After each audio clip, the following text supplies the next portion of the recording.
මම අභියෝග කරනවා පාරිභෝගික අධිකාරියට පුළුවන් නම් යන්න හම්බන්තොටට. පුළුවන් නම් යන්න පුත්තලම් ස්ටෝල් කෝපරේෂන් එකට. ලුණු නැද්ද කියලා ලුණු තියෙනවා. පුත්තලමේ ස්ටෝල් කෝපරේෂන් එකේ ලුණු තියෙනවා. හංගගෙන ඉන්නවා. මේගොල්ලන්ගේ පෞද්ගලික බිස්නස් එක කරගන්න. දැන් තමුන්නාන්සලා දැන් හාල් මාෆියා එක මදිවට ලුණු මාෆියාවකුත් හදලා තියෙනවා. ඉස්සලා නම් කිව්වේ හාල් මාෆියාක නැති කරන්න හදනවා. දැන් ලුණු මාෆියාවකුත් හදලා ලුණු කොම්පැනි වල අයිතිකාරයෝ චෙයාමන්ලව ගෙනල්ලා දානවා සෝල් කෝපරේෂන් එකට. ඒගොල්ලෝ ගන්නවා ලුණු ඔක්කොම ඒගොල්ලන්ගේ කොම්පැනි එකට. මොකද්ද මේ කරන වේලුව? දැන් ලුණු කැටයක් හොයාගන්න විදියක් නැහැ. ඇයි මේ තමුන්නාන්සලා මේ නිගදන පන්තිය වෙනුවෙන් බලය ගත්තේ? දුප්පත් මිනිස්සු වෙනුවෙන් බලය ගත්තේ. දැන් අන්තිමට තමුන්නාන්සලාත් මේ පෙරී හිටින කොම්පැනි කාරයෝ වෙනුවෙන්. දැන් ඊළඟට ගරු නියෝජ්‍ය කතානායකතුමනි, දැන් ඊයේ අපේ නියෝජ්‍ය ඇමතිවරයා මේ කොළඹ නගර සභාව ගැන කතා කරා. කතා කරලා කිව්වා මොකද්ද මේ හොඳ වචනයකුත් කිව්වා මේ සුන් විසිනුණු කෑලි ඔක්කොම එකතු කරගෙන දැන් අපි නගර සභාව හදන්න යනවායි කියලා. සුන් බුන් හොඳ මතක් කරපු එක හොඳයි ඔබතුමා. දැන් සුන් බුන් එකතු කරන්න යන්නේ කවුද? දැන් කවුද මේ සුන් බුන් කෑලි ටික මේ ජනාධිපතිතුමාගේ කාර්යාලයට ගෙනාවේ? කවුද මේ සුන් බුන් අයගේ ගෙවල් වලට යන්නේ?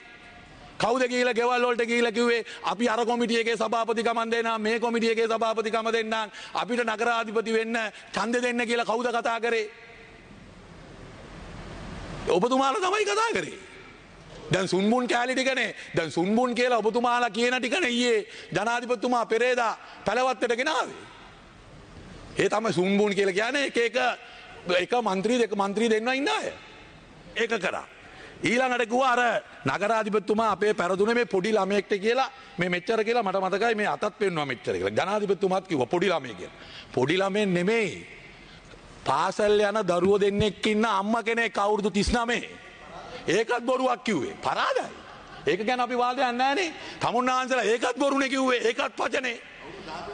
ඕ මේ පොඩි කියලා කියන්නේ අවුරුදු 18න් පල්ලෙහා වෙන්න බෑ. මොකද නිර්ණායක ජනතා විමුක්ති පෙරමුණේ නිර්ණායකය පොඩි කියන්නේ අවුරුදු 40න් පල්ලෙහාද මම දන්නේ නැහැ.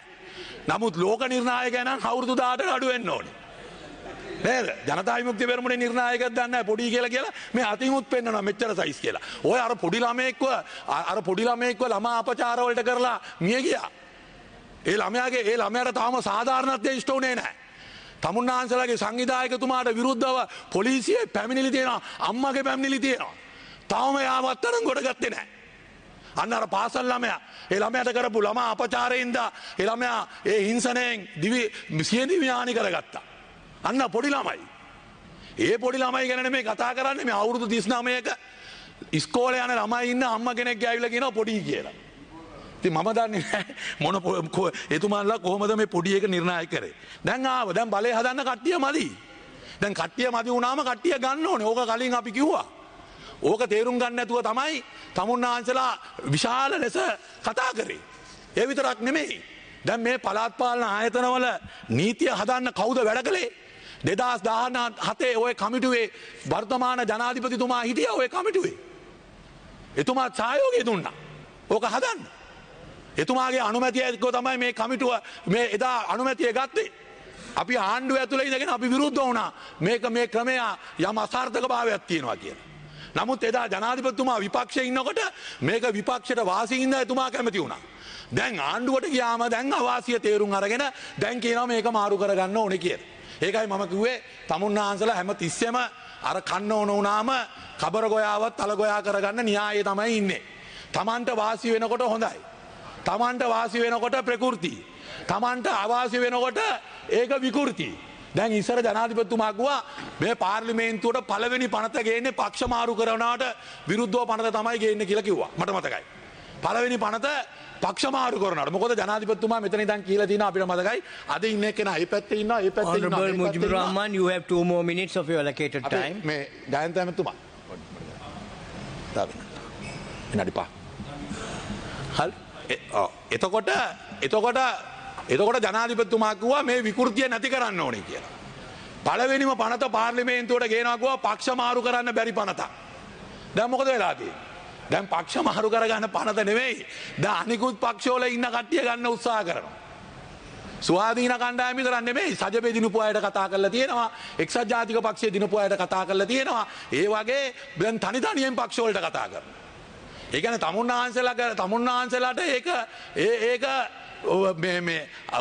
ඒක තමුන්නාන්සලා කරනකොට ඒක ප්‍රකෘති අපි කරනකොට විකෘති. ජනාධිපතිතුමාට හැමදාම මේ සම්පකාර ඡන්දේ ප්‍රාදේශීය සභා ඡන්දේ පාර්ලිමේන්තු අර ඡන්ද මේ ඡන්ද කියලා ඒවා වල වැඩ කර තමයි ඉන්න වෙන්නේ. ඒ හින්දා ගරු නියෝජ්‍ය කතානායකතුමනි අපි අභියෝග කළේ නැහැ. අපිට අභියෝග කළේ මෙතුමන්ලා.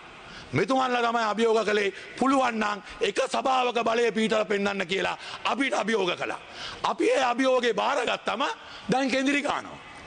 ඕගොල්ලෝ Honorable Mujibur Rahman, you have 2 more minutes. දැන් කෙන්දිරි ගන්නවා. අපි නෙමෙයිනේ. දැන් ඕගොල්ලෝ කියනවා ඔබතුමාලා කියනවා අපි කුමන්ත්‍රණය කරනවා මේ සුන්බුන් කෑලි එකතු කරනවා. දැන් ඕගොල්ලෝනේ කියන්නේ. අපි නෙමෙයිනේ. හරිද? දැන් ඕගොල්ලෝ තමයි දැන් කෙන්දිරි ගහන්නේ. අපි කෙන්දිරි ගහන්නේ නැහැ.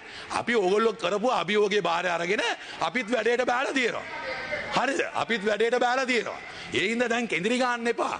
දැන් ඉතින් ඕගොල්ලෝමුත් මේ වැඩේට බෑලා වැඩේ කරන්න. අපිත් වැඩේ කරන්න උත්සාහ කරන්න. ඕගොල්ලොත් වැඩේ කරන්න. සභාව ඇතුලේ කාටද බහුතර ඡන්ද ප්‍රමාණය හම්බෙන්නේ? ඒගොල්ලන්ට බලය පීඨන්න අවස්ථාව ලැබෙනවා. ඒක ගැන අපිට ගැටලුවක් නැහැ. අපි ඒකට එකඟයි.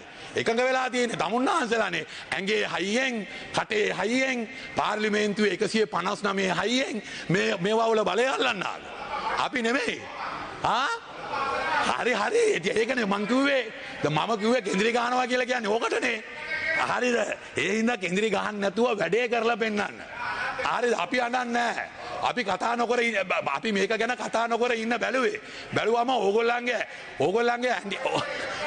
ඔබතුමාලාගේ ඇඩියාව නවතින්නේ නැහැ. ඔබතුමාලාගේ ඇඩියාව නවතින්නේ නැති හින්දා තමයි අපි බැලුවා අපි නැගිටලා මේකට පොඩි උත්තරයක් දෙන්න ඕනේ. මොකද අපි උත්තර නොදී හිටියම හිතනවා අපි මේ චැලෙන්ජ් එක බාර අරගෙන නැහැ කියලානේ. අපි චැලෙන්ජ් එක බාර අරගෙන තියෙන්නේ. ඉතින් ඒ හින්දා අපි ඒ හින්දා ගරු නියෝජ්‍ය කතානායකතුමනි අපි එතුමන්ලට අපි කියනවා විශේෂයෙන්ම මේ අභියෝගය අපි බාර අරගෙන තියෙනවා. සමගි ජන බලවේගයේ හැටියටත් අනිකුත් විරුද්ධ පක්ෂ කණ්ඩායමු සියලු දෙනා මේ අභියෝගේ බාර අරන් තිබෙනවා. ආණ්ඩුව මාස 6ක් ඇතුළත ලක්ෂ 23ක් වැනි විශාල ඡන්ද ප්‍රමාණයක් ආණ්ඩුවේ ජනප්‍රියභාවය කඩා වැටලා තියෙනවා. ආණ්ඩුව දැන්වත් ඒක තේරුම් ගන්න ඕනේ. ඒ තේරුම් ගන්න පිළිබඳව සංඥාවක් ආණ්ඩුවට දීලා තියෙනවා ජනතාව. මම අවසන් කරන්නම්. ඒ හින්දා ආණ්ඩුවේ උද්දච්චකම නවත්තලා ආණ්ඩුවේ තිබෙන පඬිත කතා නවත්තලා මේ ලබා දීපු සංඥාව පිළිබඳව තේරුම් ගන්න. ඒ සංඥාව සම්බන්ධව අපි ආණ්ඩුවේ යම් වැරදි දේවල් පෙන්වන්න කරලා දෙනකොට ඒක සාධාරණව පිළිගන්න. පිළි අරගෙන නිහතමානීව ඒ වැරදි තියෙනවා නම් හදාගෙන ඉස්සරහට යන්න බලන්න. එහෙම නැතුව අර ගෝඨාභය රාජපක්ෂ ජනාධිපතිවරයාගේ ආණ්ඩුව වගේ ඔළුව උද්දමගෙන අපි වැරදි කරන්නේ නැහැ. අපි කරන දේ තමයි හරි. අපිට කිසි ප්‍රශ්නයක් නැහැ. ජනතාව තාම අපිත් එක්ක ඉන්නේ කියලා හිතන්න එපා. මොකද ජනමතය කියලා කියන්නේ ගරු නියෝජ්‍ය කතානායකතුමනි අර කළු ගලේ කටුව වගේ නෙමෙයි. හොඳට මතක තියාගන්න. ජනමතය කියන්නේ ඒක නෙමෙයි. ජනමතය වෙනස් වෙනවා. ඒක මාස 6කට කලින් තිබ්බ ජනමතය නෙමෙයි මාස 6කකින් පස්සේ එනකොට. ඒක හැම එක්කෙනාටම පොදුයි. ඒක විපක්ෂයටත් පොදුයි ආණ්ඩුවටත් පොදුයි හැම එක්කෙනාටම පොදුයි. අන්න ඒක තේරුම් ගන්න. ඒක තේරුම් අරගෙන වැඩ කරන්න. ඒ හින්දා නියෝජ්‍ය කතානායකතුමනි ආණ්ඩුව අද අපිට අභියෝගයක් කරලා තියෙනවා. ඒ අභියෝගය සමගි ජන බලවේගයේ හැටියට අපි පිළිගන්නවයි කියමින් මගේ වචන ස්වල්පික අවසන් කරනවා. බොහොම ස්තුතියි.